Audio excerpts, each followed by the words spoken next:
Andrew, your mic, is it working? You got to unmute bottom left corner. Can you hear me? We can, yeah. Yeah, How are you? Yeah, I'm good, friend. I'm in the middle of a poker game, but since this is the battle for humanity against the Satanists and the Matrix with its constant deception of the populace, I thought I would jump in and say hello to everybody. Your thoughts, Hello. Andrew? We had your brother on earlier, Tristan come on earlier. Your thoughts on Alex Jones being back on X?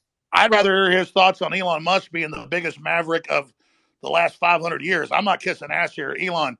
You, I mean, you've got big ones, man, on every front.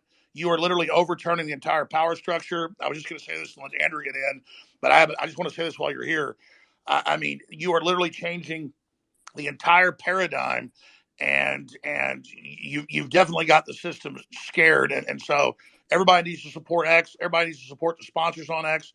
I personally am doing all my Christmas shopping this year with all the great gadgets and stuff that are on X. But I'm going to shut up now. But I would imagine, instead of talking about Alex Jones, I'd like to hear Andrew Tate talk about or ask questions to Elon Musk. Yeah, well, Alex is certainly a friend of mine. I've known him for a long time, and I'm extremely happy he's back. I've celebrated that publicly, but Alex nailed it. Elon is taking the biggest risk here. It takes unlimited energy to propagate lies. You have to continually repeat them, and you have to continue to try and falsify information and hide the truth to keep lies afloat. And this simple purchase, you call it simple, the purchase of a simple website has literally cracked the matrix in real time, and it becomes extremely difficult now to run the psyops they were previously running and enslave the populace, which is their primary goal. So Elon is a hero, absolutely. And the risks you are taking, Elon, I don't think many people at home actually understand the gravity of the risks you are taking, because your ability to speak freely is heavily leveraged against your insignificance. You're only allowed to speak if nobody listens to you. And if you get big and people start listening, they're going to come at you hard. And I think I'm not completely versed, but from what I understand, Elon's already suffering the lawfare tactics, which they're going to do. They're going to keep pulling out the hat to try and slow him down or stop his. Andrew, let me interrupt before I forget. I don't give him any attention. The same law firm that came after me with these PR firms. You've just dropped out, I think, Alex. He's just Not dropped sure if out. anyone else can. Yeah, No, I no, think he got a call. No, he got a call. Yeah, go ahead, Alex. there is a three-letter agency running this. Not all of them, but let's just say it starts with a C and it ends with an A. Sorry, go ahead, Andrew. Yeah, absolutely. And there's liberal NGOs which will sponsor agents of the Matrix. They'll sponsor females to end up in a house party and then lie to try and then put you in a Romanian jail cell and get you sitting with the cockroaches in a dungeon. And it's a very scary world where you get to a point where you're only trying to tell the truth, and they're going to punish you for that using endless lawfare. And this battle has only just begun. But the Matrix has truly cracked now, and it's going to be extremely hard to lie to us like they did before with X, the way it currently is. And I think it came at exactly the right time. I almost, without trying to sound pessimistic, there was a point where I kind of felt like I was losing hope. You couldn't tell the truth about anything. Everything was a lie. Everything from head to toe was a lie. And they're trying to lock us all back in our houses again. And we can finally talk about it. It's truly heroic. And Elon's taking massive risk, and the respect I have for him for doing that is enormous. Absolutely. I mean, this is what happened. I'm going to shut up because I want to hear from Elon, but this is so historic. Elon Musk's courage, and it's true, I'm saying, has broken the back of the globalists. They'll never be able to turn this around again unless they have a nuclear war. Elon Musk has broken their back. Yeah. Well, I guess some people are afraid to die, but I am not. That's and you know what? It's kind of crazy because I was talking to someone the other day and I was explaining, they were asking about my seizure, how they took all my houses, all my money, all my cars, blah, blah. And I said, you never truly own anything on this earth anyway. You can have a piece of paper that says you own it, but if you piss off the government structures, they just get a judge to stamp a different piece of paper and you no longer own it. The only thing you own is your soul and your integrity. And this is the one thing they cannot take away from you, no matter what they do to you. And that is the best feeling on earth. It doesn't matter if you can sell your soul to the devil and repeat what they want you to say, but then you truly own nothing. And Yeah, I think I agree. that as history books look back on this pivotal moment when X was finally freed and the information of the world could finally be spoken freely, I really do believe we're on the right side of history. And if you were to ask me if there's anything worth dying for, it would be for the freedom of humanity and to be on the right side of history. So I agree with you absolutely, Elon. Yeah, absolutely. I'm just generally in favor of civilization and the furtherance of civilization. And I think we should always be concerned that we can regress as a civilization. And if you study history, you can just see the arc of one civilization after another as the civilizations rise and fall through history. Um, we've been in a period of civilization rising very rapidly, but we should be concerned that it it, it may we may be cresting, we may subside, and there there are many times where I get late stage civilization vibes, um, and I'm just worried that maybe we're cresting as a civilization and perhaps headed for a fall. Well, So yeah, Well, I agree with you because I truly believe, and a lot of people have ever said this before me, this is not an original idea, but I think as AI and machines and tech increases, a lot of people are going to be deemed useless by the overlords. And then you have to sit and decide what are they going to do with all these people who have hopes and dreams and they want healthcare and they want a garden and they want a house to live in and they don't want to be treated like cattle. They're going to become extremely inconvenient. So I don't think many people at home understand that this war cannot be avoided. I've had a lot of people who understand why they threw me in jail in Romania and understood I've done nothing wrong. And they said to me, "Why do you take up this fight? Why you don't just delete your Twitter and disappear and drive a Ferrari all day?" And I explained that this war cannot be avoided. You're either on the front line and you're fighting for something, or you're sitting waiting to die. You're waiting for the Mongol horde to come over the horizon and chop your head off. No, I There's no totally way out agree. of it. And just to throw this in there, if you read, and Elon, I knew you were doing great work. When I saw you 6 months ago at the World Government Summit, where they're all just saying we're going to make everybody eat bugs and we'll make the decisions to put microchips in them, and you said, we don't want a centralized system. We want a diverse system. We want firewalls. And I don't agree with this Tower of Babel you're building. They know that we go through cycles and they want to artificially create a great reset collapse, in their own words, to make everybody else poor, consolidate power, and they'll have a smaller type 2 civilization for themselves. And I think you're trying to build a type 2 civilization, or even a type 1 civilization, I should say, for all of us. And right, you said we need to have a debate about, we need to have a debate about going interstellar. We've got to expand or yeah, we collapse. And Elon Musk is saying, correct me if I'm wrong, you don't stay in stasis. You either expand or correct. you collapse. They're Yes, artificially exactly. creating. You, Sorry, you go ahead. either grow, or you collapse. You don't. The steady state is basically an impossibility. So you have to pick it. You have to make a choice. Do you want to grow civilization, or do you want to decline and collapse? And because steady state is it's not stable. So and I say we grow, and I say we expand, and we have more humans, and we become a multi-planet species and a spacefaring civilization, and ultimately be out there among the stars. And I think that is the exciting, inspiring thing for the future. Not a declining human civilization that dwindles to nothingness and where humanity dies with a whimper. And that's the bottom line. I think it is the battle of people who believe in humans and humanity and want it to expand against people who are so selfishly going through the earth and so selfishly orientated that they don't care about expanding civilization. They just want to control the humans that are currently here. And And it's Andrew, I a totally it's a agree with you. hubris And and an Elon, arrogance. I totally agree. Let me throw this caveat on it because I've read the writings of Bill Gates and Klaus Schwab and the Club of Rome. They know we could easily expand. There's plenty of room, There hundreds of is. billions of known galaxies. They know that this is just a seed that's going to not just grow into one giant oak, but an entire forest, an entire universe. And so they want to shut everybody else down because they can't deal with the competition of the Elon Musk that come out of the general public. They want a global tyranny so they can direct it and control it so that they direct the expansion. And we can't let that happen because they literally talk about in Agenda 21, the official UN plan, a 90% world population reduction. So we need to go with the Elon Musk plan.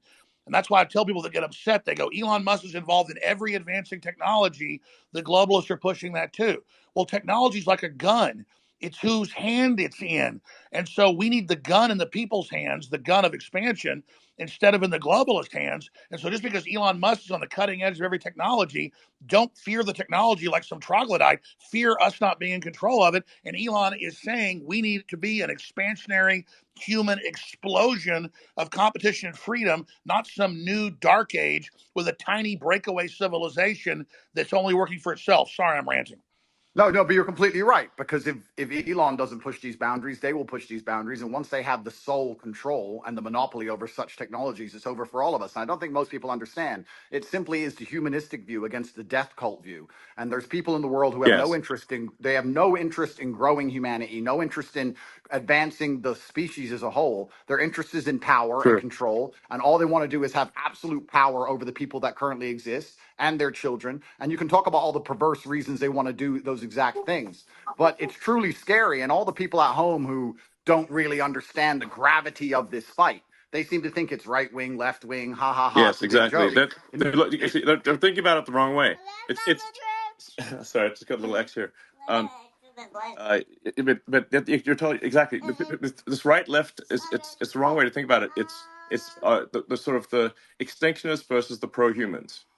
And once you see that it's extinctionists versus the pro humans, then it becomes very clear. So, Elon, when are you going to? I know you got 100 irons in the fire, but when you talk about we need to create a plan B for humanity, well, that's really No, it's not. plan It's not A. a plan. I mean, I think, An as I said, alternate, an alternate, an alternate master plan. Because the globalists are in oh, control right now. You're trying to wrest control with us, helping. I mean, when are you going to put out your battle plan, or are you already putting it out in pieces? no, what I'm saying is that actually, I think we should expand humanity. Like basically, we should have basically more kids.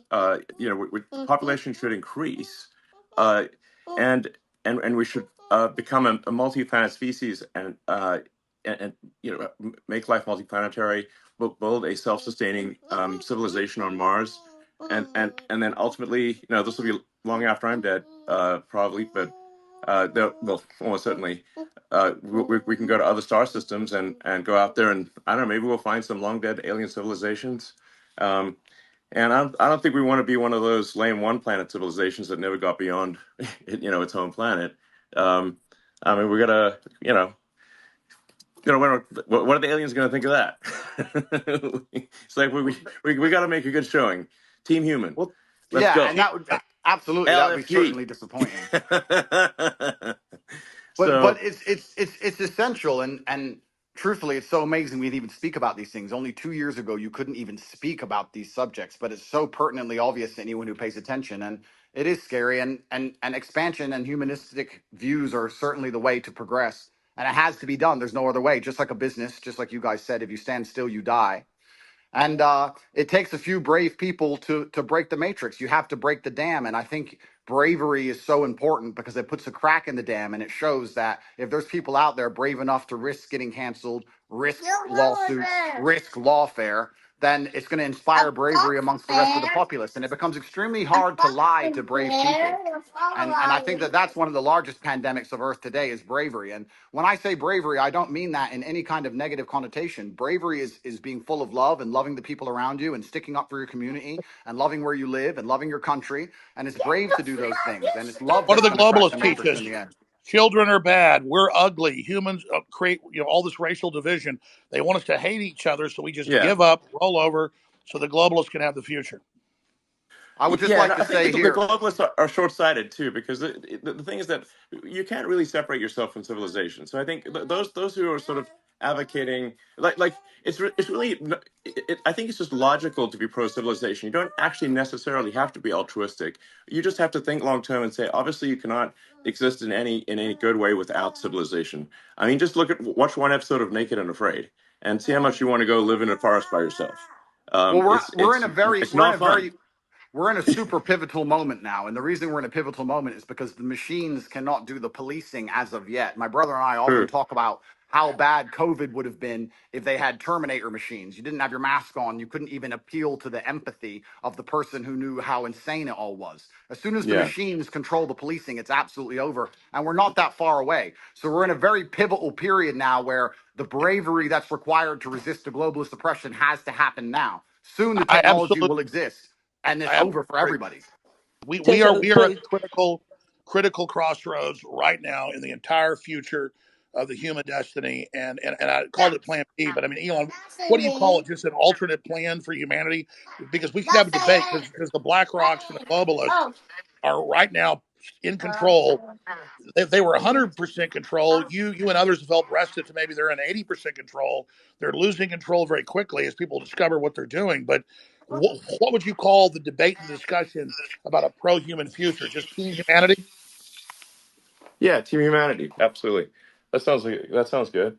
But I think like something that is really important is like you just literally have to have kids, or there's no next generation.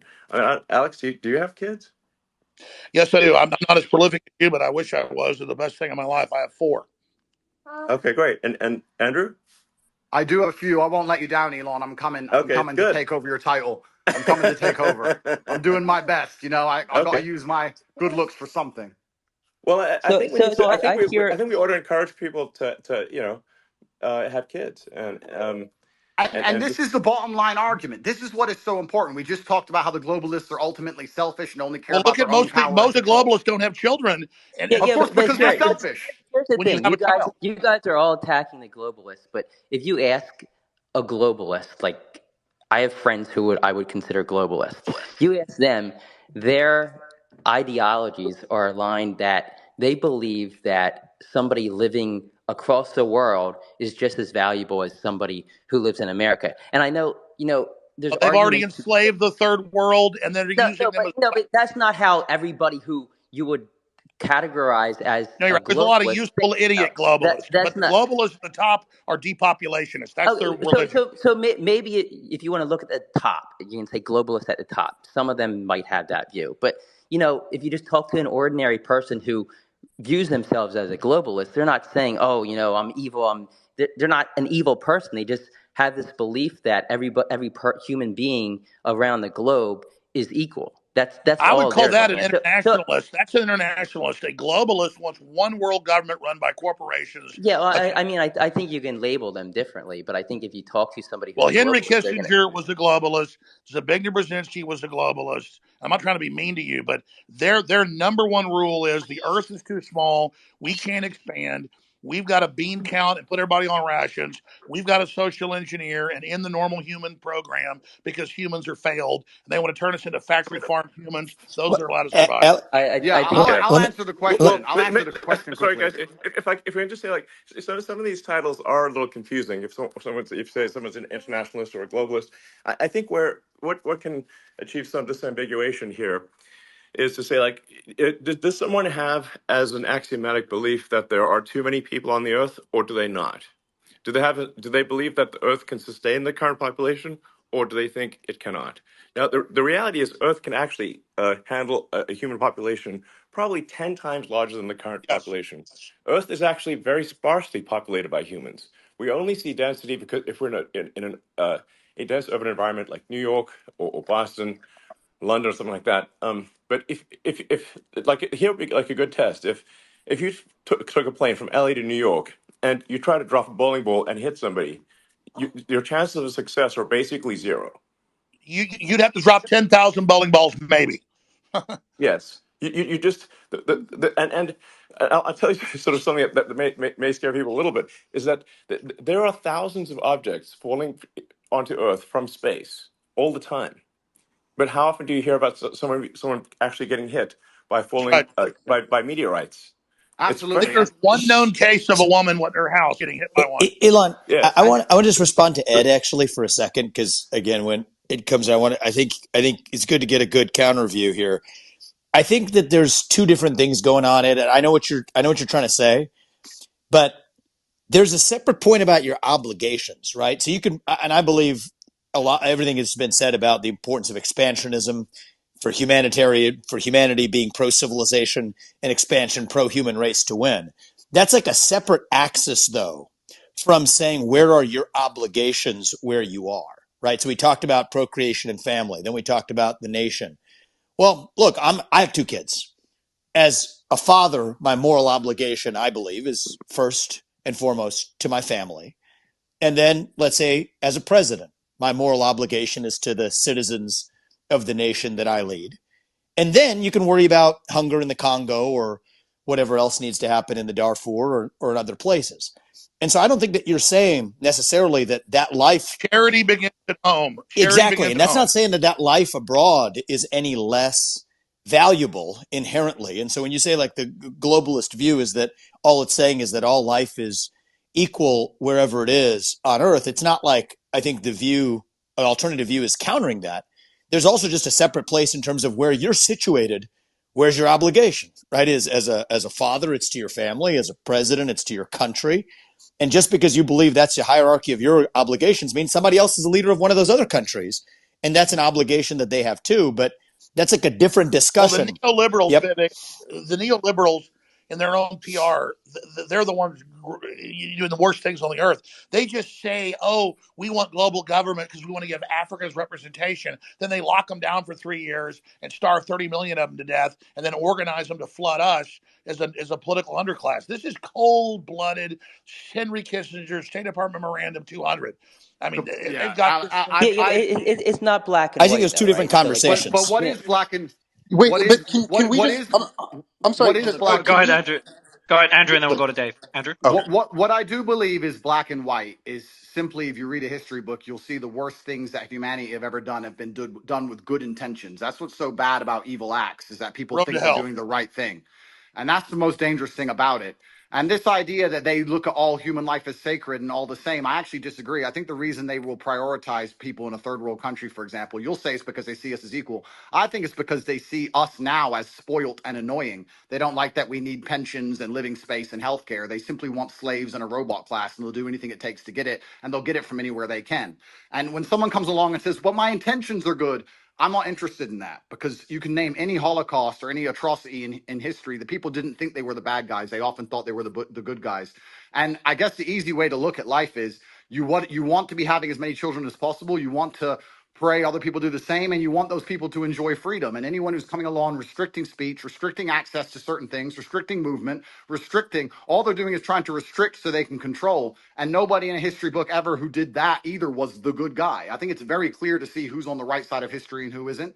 And I advocate freedom for everybody. If I disagreed with absolutely everything Alex said, I'd still be glad he's back on X. And these people can't even handle a different opinion. Do you think they're going to allow the people who have a different opinion to them to share water or share food or share anything else once they have And the absolute reason they don't control? want another opinion is they want to misrepresent what Elon Musk or Andrew Tate or Vivek Ramaswamy or any of. I'm telling you, they want us silenced so they can lie about what we said.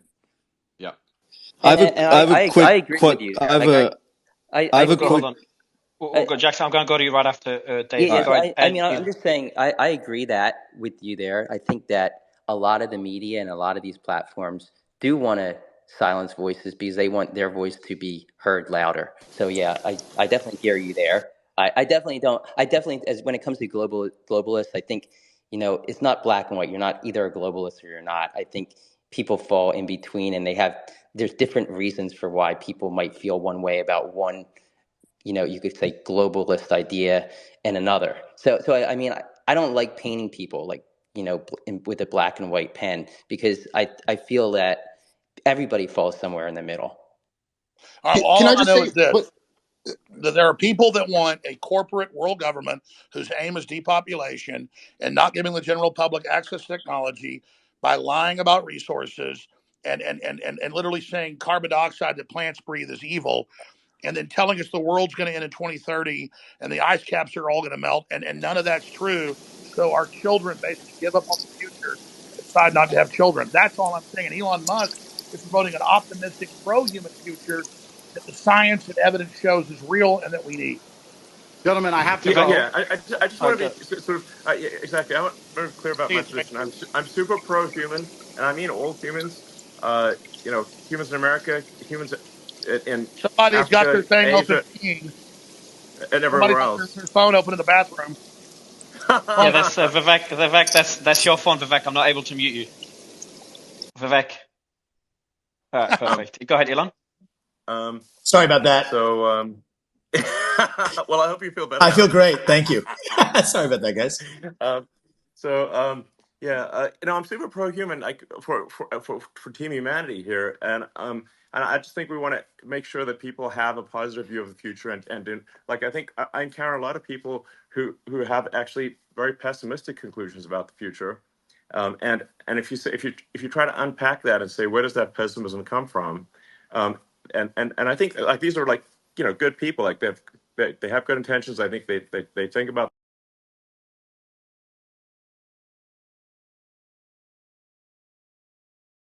things often come from is believing that there are too many humans on the planet. This is false. Earth can easily sustain far more than the current population. Um, and but they've been told this thing and they've believed it, and it is false. I'm Now going to sign I'm out, very I'm gentlemen. very pro environment. Bye, Obviously, I Andrew. think I might have done more about more. I'm certainly I might have done more for sustainable energy than maybe any single human. So I would consider myself an environmentalist, but I also believe in physics and reality and not sort of being alarmist about things. Well, something you said was really smart, and because I've seen the equations. I'm not a mathematician or rocket scientist like you, but we need the fossil fuels to get to the new technologies and that is transfer over. true. You can't cut Yes. them all off and then not have it. They're blowing up the bridge that gets them there. Yes. Gentlemen, Andrew, what I would like I to say, go my, ahead. my final point, I would like to say, I often get asked by people who follow me, they say, who do you think who controls the world? Who do you think the Matrix is? And I use the Matrix as a very simple way to explain that they purport a false version of reality that everyone buys into to keep your mind occupied so they can extract your body heat from you for the soulless machines, which are essentially the globalists we're talking about. And I try and say that I still believe that we run the world. There's a lot more of us than them. We still control the world. It's just down to what we will accept and what will allow them to do to us. And that's why bravery is so essential and so important. And I know I can come across as brash with my No, message, but no, you're not. You need to when I'm stop telling giving up our power. 16-year-olds, when I'm telling 16-year-olds to go and get rich and buy a fast car and train hard and go to the gym, etc., because these young men are far less likely to blindly comply. And it's extremely important that they don't psyop the next generation of young masculine youth. And And that's why we the still, system was scared of you, Andrew, because you were doing an extreme version of it to shock them out of it, to show them how to have a destiny, how to have desire, how to want to be into the future. And then that's well, the same thing in a different way that Elon's doing. you're right. We still control the world, and it's down to what we will accept. And it's going to take bravery and love. You need to love the people around you, and love the human race, and love the place you're from. And I just want to wrap up by saying that I would never kill myself. And if they put me back in that dungeon to starve, I hope you will all do your very best to get me out because I'm in a very We will, precarious Andrew. legal Love you. situation.